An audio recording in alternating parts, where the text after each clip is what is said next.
20वीं सदी की शुरुआत में बंगाल में चल रहा राष्ट्रवादी आंदोलन अपने चरम पर था। ब्रिटिश सरकार के लिए ये एक अच्छी खासी चुनौती भी बन चुका था। इस आंदोलन को बंद करने के लिए ब्रिटिश हुकूमत ने बंगाल का विभाजन करना सही समझा। ये किस्सा साल 1905 में शुरू हुआ।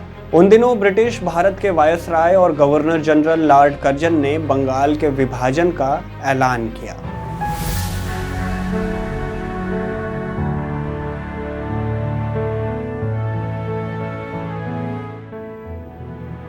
विभाजन का कारण अंग्रेजी हुकूमत ने यह दिया कि बंगाल का क्षेत्रफल फ्रांस के जितना बड़ा था और इसकी आबादी फ्रांस से कई गुना ज्यादा।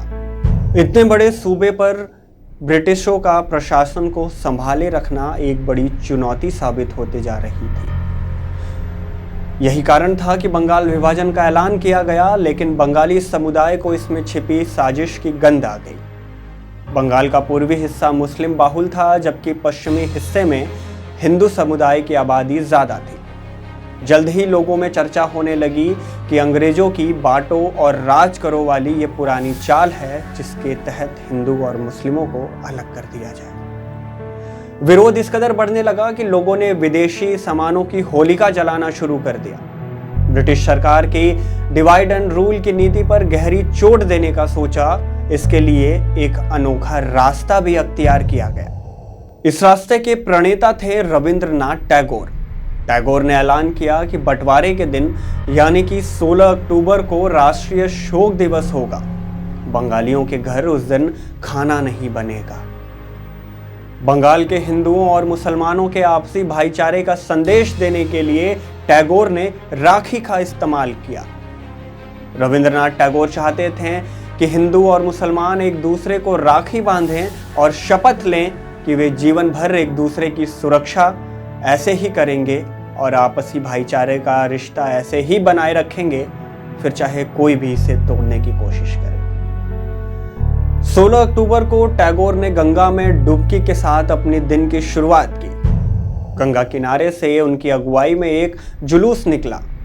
टैगोर कोलकाता की सड़कों पर चलते जा रहे थे। जो भी मिल रहा था उसे राखी बांध रहे थे। उनके साथ चल रहे लोग खासकर इस मौके के लिए एक खास गीत गाए जा रहे थे। इस गीत में बंगाल को सुरक्षित रखने और एकजुटता को बनाए रखने के लिए भगवान से प्रार्थना की जा रही थी। छतों पर खड़ी महिलाएं जुलूस पर चावल फेंक रही थीं और उनका जोश बढ़ाने के लिए शंख बजा रही थी। इस विरोध अभियान का असर यह हुआ कि कुछ समय के लिए बंगाल का विभाजन होने से रुक गया।